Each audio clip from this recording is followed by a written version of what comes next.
Andhra Pradesh IT and electronics minister అయినటువంటి నారా లోకేష్ గారు ఇప్పటి వరకు ఆంధ్రప్రదేశ్ రాష్ట్రానికి పెట్టుబడులు తీసుకురావడంలో ఈయన కృషి ఎంత మేరకు ఉందో చెప్పనవసరం లేదు. అనుక్షణం పక్క దేశాలు కావచ్చు, అదేవిధంగా దేశంలోనే ప్రముఖ కంపెనీలు కావచ్చు, వాటన్నిటిని కూడా ఆంధ్రప్రదేశ్ రాష్ట్రానికి తీసుకురావడంలో అహర్నిశలు కృషి చేస్తున్నారు. అందులో భాగంగానే నారా లోకేష్ గారు వచ్చే నెల డిసెంబర్ 6వ తారీఖు నుంచి అమెరికా పర్యటన ఉందన్నట్టుగా సమాచారం అయితే అందుతూ ఉంది. మొత్తానికి అమెరికా పర్యటనలో తెలుగు వారితో మీటింగ్స్ కావచ్చు, మరోపక్క కంపెనీ ప్రతినిధులతో చర్చలు సాగించబోతున్నట్టుగా ప్రస్తుతానికి సమాచారం అందుతుంది. మరి మొత్తానికి నారా లోకేష్ గారి అమెరికా పర్యటన గురించి పూర్తి విషయాలు తెలుసుకోవడానికి మనతోన్నారు భూమిరెడ్డి సాయి శ్రీనివాస్ గారు. శ్రీనివాస్ గారు నమస్కారం. నమస్తే అండి. మొత్తానికి నారా లోకేష్ గారు కంపెనీకి సంబంధించి ఒక గేమ్ చేంజర్ అనే చెప్పుకోవాలి. దానికి ఎగ్జాంపుల్ ఏంటంటే టీసీఎస్, కాగ్నిజెంట్, రీసెంట్గా వైజాగ్లో గూగుల్ డేటా సెంటరు ఇలాంటివి ఎన్నో వస్తున్నాయి. అయితే వాటన్నిటికీ ఫలితం ఏంటంటే నారా లోకేష్ గారు గతంలో ఆ కంపెనీ ప్రతినిధులతో ఆయన వాళ్ళతో మాట్లాడి ఒప్పించిన తీరే దానికి నిదర్శనం చెప్పుకుంటున్నాం. ఇప్పుడు డిసెంబర్ 6వ తారీఖున నారా లోకేష్ గారు యుఎస్ అక్కడ మన తెలుగు వాళ్ళతో మీటింగ్స్, మరోపక్క కంపెనీ వాళ్ళతో డిస్కషన్స్ కూడా ఉన్నట్టుగా అర్థమవుతుంది. ఈ కంపెనీ డిస్కషన్స్, టూర్స్ ఏ విధంగా ఉండబోతున్నాయి అంటారు? అంటే మాకు తెలిసిన అఫీషియల్ ఇన్ఫర్మేషన్ ప్రకారము 6th డాలస్కి వస్తారు. 6th డాలస్కి వచ్చేసి మన తెలుగు కమ్యూనిటీని అడ్రస్ చేయడం జరుగుతుంది. అంటే వివిధ కోణాలలో. అండ్ ఫస్ట్ థింగ్ ఏంటంటే అంటే మనం స్టార్టింగ్ నుండి చూసుకుంటే ఎప్పుడైనా కానీ NRIs they are completely towards development కానీ అంటే స్టేట్ బాగుండాలి అనే ఒక ఇంటెన్షన్తో వీళ్ళు ఎప్పటి నుండో ఆంధ్రప్రదేశ్కి వచ్చి, లేకపోతే అంటే ఆ రోజు జరిగిన ఎలక్షన్స్లో కానీ కాంట్రిబ్యూషన్స్ కానీ, లేకపోతే ఒక వ్యక్తి ఒక అరాచక పాలన మనకు వద్దు, ఒక నియంత మనకు వద్దు అనే ఒక ఇంటెన్షన్తో వీళ్ళు వచ్చేసి అక్కడ చాలా కాంట్రిబ్యూట్ చేయడం జరిగింది ఎలక్షన్స్ లో కానీ, లేకపోతే ఎలక్షన్ క్యాంపెయిన్ లో కానీ ప్రజల్ని మోటివేట్ చేయడంలో.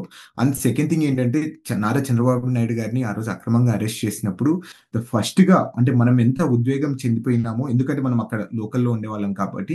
సో అలానే సిమిలర్ గానీ ఇక్కడున్న అమెరికాలో కానీ వివిధ దేశాల్లో ఉన్న ఎన్ఆర్ఐస్ అట్లనే ఇది అన్యాయం, అక్రమం అని ఇక్కడున్న ఉద్యమాలు కానీ ఇక్కడ సంఘీభావం తెలవడం జరిగింది. అంటే ఏ స్టేట్ లో అయినా కానీ, so you take like Virginia కానీ, కాలిఫోర్నియా కానీ, టెక్సస్ కానీ, ఏ స్టేట్ లో అయినా కానీ ఆ రోజు అక్రమంగా అరెస్ట్ చేయడం ఖండించి, లేకపోతే దాన్ని సంఘీభావంగా తెలపడం జరిగింది. ముఖ్యంగా అమెరికా లాంటి ఇంత పెద్ద దేశంలో అంతగా సంఘీభావం రావడం అనేది so which is very great. అంటే తను చేసిన ఆ రోజు 2000 కానీ ఈ అంటే ఇంజనీరింగ్ స్కూల్స్ కానీ, లేకపోతే ఈ ఐటీ కంపెనీస్ తేవడం వల్లనే చాలా మంది మన తెలుగు వాళ్ళు ముఖ్యంగా ఇక్కడికి వచ్చి అమెరికాకి ఐటీ సెక్టర్ లో జాబ్స్ చేయడం జరుగుతుంది. అదే మెయిన్ రీజన్ తోనే ఇక్కడికి వచ్చి నారా లోకేష్ గారు సంఘీభావం అనేది తెలుపుతారు. సో దాని తర్వాత 8th, 9th అనేది కాలిఫోర్నియాకి వెళ్ళిపోతారు, అంటే San Francisco. So which is silicon valley. అంటే పెద్ద పెద్ద కంపెనీల దిగ్గజాల సిఇఓస్ కానీ, సిఎఫ్ఓస్ కానీ, సిటిఓస్ కానీ, సో వీళ్ళందరూ అక్కడే ఉంటారు. సో వాళ్ళని కలిసి ఎలా మన ఆంధ్రప్రదేశ్కి ఇంకా ఇన్వెస్ట్మెంట్స్ తీసుకొని రావచ్చు, అండ్ సో ఎలా మన ఆంధ్రప్రదేశ్ యువత కానీ, లేకపోతే ఆంధ్రప్రదేశ్ ఎకనామీని కానీ ఎలా కాంట్రిబ్యూట్ చేయొచ్చు అనే ఒక ఇంటెన్షన్ తోనే మళ్ళీ అమెరికాకి రావడం జరుగుతుంది.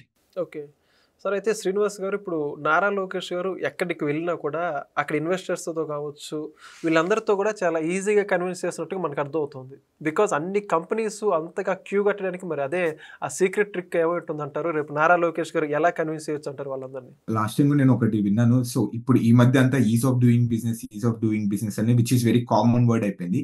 సో కానీ నారా లోకేష్ గారు in different way the fast of doing business, fast growing business something, అంటే ఎంత త్వరగా అనేది మీకు క్లియరెన్సెస్ వస్తాయి అనే ఒక ఇంటెన్షన్ తో తనైతే తీసుకొని రావడం జరిగింది. అంటే ద ఫ్రాక్షన్ ఆఫ్ సెకండ్స్ లో మీకు రిజిస్ట్రేషన్స్ కానీ, సో లేకపోతే అంటే ఎంత fast so what ever is of doing business దాన్ని ఇప్పుడు దీన్ని ఎలా ఫాస్ట్ ట్రాక్ గా తీసుకొని రావాలి అనే ఒక ఇంటెన్షన్ తో తనైతే కన్విన్స్ చేయడం జరుగుతుంది. అంటే ఎందుకంటే ఈజ్ ఆఫ్ డూయింగ్ బిజినెస్ అనేది కంప్లీట్ గా which is very common word అయిపోయింది అందరికి. సో దాన్ని మళ్ళీ డిఫరెంట్ గా మార్చేసి ఎలా ఇక్కడ మనం ఆంధ్రప్రదేశ్ లో ఇంత మీరు ఫాస్ట్ గా మీరు ఇక్కడికి వచ్చి ఇన్వెస్ట్మెంట్స్ చేసి లేకపోతే ఇండస్ట్రీస్ అనేది పెట్టగలరు అనేది చాలా బాగా పోర్ట్రే చేస్తున్నారని అయితే క్లియర్ గా అర్థమవుతుంది. And simple example like recent గా వచ్చిన గూగుల్ ఏఐ సెంటర్ తో అంటే $15 బిలియన్ ఒక ఫారిన్ డైరెక్ట్ ఇన్వెస్ట్మెంట్ ఒక చిన్న అంటే ఒక ఆంధ్రప్రదేశ్ రాష్ట్రానికి రావడం అనేది ఎంతగా మనము ఆనందించాలి, లేకపోతే గర్వపడాలి అనేది ఒక సింపుల్ ఎగ్జాంపుల్ అది. అండ్ ఈవెన్ లైక్ దాని గురించి మనం అది తీసుకొని రావడానికి ఎంతగా మనం సెంట్రల్ గవర్నమెంట్ తో కానీ, స్టేట్ గవర్నమెంట్ కానీ వాళ్ళని కన్విన్స్ చేయాలి. అంటే ఒక $15 బిలియన్ ఫారిన్ డైరెక్ట్ ఇన్వెస్ట్మెంట్ ఒక రాష్ట్రానికి రావాలి, ఈ ప్లేస్ లో పెట్టాలి అనుకుంటే మనం ఎంతగా వాళ్ళని కన్విన్స్ చేసింటామో అనేది ఒకసారి మనం కూడా అర్థం చేసుకోవాలి. అయితే మరి మొత్తానికి నారా లోకేష్ గారి అమెరికా ట్రిప్ గురించి తెలుగు కమ్యూనిటీ కావచ్చు ఎలా వెయిటింగ్ చేస్తుంది, ఏర్పాట్లు ఎలా ఉండబోతున్నాయి, మొత్తానికి ఎలా రిసీవ్ చేసుకోబోతున్నారు? Okay. So as per my knowledge నేను కూడా అంటే సో అందరితో మాట్లాడడం వల్ల నేను కూడా తెలుసుకోవడం జరిగింది. అంటే సుమారు 8,000 నుండి 10,000 మంది పట్టి ఒక కాన్ఫరెన్స్ హాల్ అయితే వాళ్ళు తీసుకోవడం జరిగినది అయితే మనకు తెలుస్తుంది. 8,000 మంది తెలుగు ముఖ్యంగా ఎన్ఆర్ఐ కమ్యూనిటీ, ముఖ్యంగా తెలుగు ఎన్ఆర్ఐ కమ్యూనిటీని అతను అడ్రస్ చేస్తా అట్లా మాట్లాడడం జరిగింది. అంటే so it's not only confine to the America, Canada నుండి కూడా రావచ్చు, ఇక్కడికి వచ్చేసి అటెండ్ కావచ్చు అనేది చాలా క్లియర్ గా చెప్పడం జరుగుతుంది. And northern America, northern America వాళ్ళ తెలుగు ముఖ్యంగా ఆ రోజు నారా చంద్రబాబు నాయుడు గారిని అరెస్ట్ చేస్తూ ఎలా నార్థన్ అమెరికా తెలుగు ఎన్ఆర్ఐస్ ఎలా మనకి సంఘీభావంగా తెలిపారు, అలానే ఫ్యూచర్ లో కూడా ఎన్ఆర్ఐ కమ్యూనిటీ ఆంధ్రప్రదేశ్ లో ఎలా ఇన్వెస్ట్మెంట్స్ చేయొచ్చు, అంటే దానికి ఏదన్నా మేము ఏదైనా కాంట్రిబ్యూట్ చేయాలా, దానికి ఏదైనా మనం ఏమన్నా ఒక సర్కిల్ ఏమన్నా ఫామ్ చేయాలనేది ఒక ఇంటెన్షన్స్ తో కూడా రావడం జరుగుతుంది. And I hope like this is one of the biggest Telugu meeting in USA అని అయితే మనం అయితే చాలా క్లియర్ గా తెలుసుకోవచ్చు. అంటే 10,000 మంది ఒక చోట కలవడం అనేది విచ్ ఇస్ వెరీ గ్రేట్. అంటే ఇదేమి ఆంధ్రప్రదేశ్ కాదు, లేకపోతే విజయవాడ కాదు, లేకపోతే అమరావతిలో కాదు, అంటే ఇలాంటి ప్రాంతాల్లో 10,000 మంది ఇక్కడ ఉన్న ఎన్ఆర్ఐస్ కానీ తెలుగు వాళ్ళు డైరెక్ట్ గానీ ఇండైరెక్ట్ గానీ they have been influenced by the Telugu Desam party ideology కానీ వాళ్ళు ఇన్ఫ్లుయెన్స్ అయిపోయి ఈ రోజు వస్తున్నారంటే విచ్ ఇస్ వెరీ గ్రేట్ అనుకోని మనం అయితే అనుకోవాలి. ఓకే సార్, ఇంకోటి ఏంటంటే ఐ థింక్ నారా లోకేష్ గారు యాజ్ ఐటీ మినిస్టర్గా 2024 తర్వాత గవర్నమెంట్ ఫామ్ చేసిన తర్వాత this is the second time, right? Okay, so compare to మొదటిసారి వచ్చిన తర్వాత కొద్దిమేర కంపెనీతో చర్చలు జరపడం కావచ్చు, వాటి ఫలితే కంపెనీ వచ్చని చెప్పుకుంటున్నారు. So what is the difference between first time and second time అంటే ఏమని చెప్పుకోవచ్చు? అంటే సెకండ్ రాబోతుంది. సో ఐ ఫీల్ లైక్ అంటే ఫస్ట్ టైం వచ్చినప్పుడు అంటే మనం చూసుకున్నాం ఆ రోజు చాలా మంది కంపెనీస్ కానీ they are not interested investing in Andhra Pradesh. అంటే ఆ రోజు జరిగిన కొన్ని 2019 to 2024 జరిగిన కొన్ని సర్కమ్స్టాన్సెస్ వల్ల వాళ్ళు కొంచెం భయపడి ఇక్కడ ఇన్వెస్ట్మెంట్స్ చేస్తే ఇబ్బంది పడిపోతాం, మనకు అంటే ఈజ్ ఆఫ్ డూయింగ్ కానీ అండ్ ఫ్రీ ఎన్విరాన్మెంట్ అనేది లేదు అనేది వాళ్ళు ఫీల్ అయిపోవడం జరిగింది. అండ్ ఈవెన్ 2024లో కూడా మీరు చూసుకుంటే ఎంతగా మనం కష్టపడినా కానీ అంటే చాలా మంది ఇన్వెస్టర్స్ వాళ్ళు కొంచెం డిస్ఇంట్రెస్టెడ్ గానే చూపిస్తా వచ్చారు. అంటే మళ్ళీ నెక్స్ట్ గవర్నమెంట్ మారిపోతే మా పరిస్థితి ఏంటి, అంటే సో మళ్ళా సేమ్ అట్లనే ఈ జాకీని వెళ్ళగొట్టినట్టు కానీ, లేకపోతే కమిషన్స్ కోసం వెళ్ళగొట్టినట్టు కానీ, కియాని మనం ఎక్స్టెన్షన్ చేయకోకుండా కమిషన్స్ కోసం ఆపినట్టు కానీ, అంటే వివిధ సందర్భాలు మనం చూసాం 2019 to 2024 ఆ రోజు ఉన్న పాలకులు ఎలా చేశారో.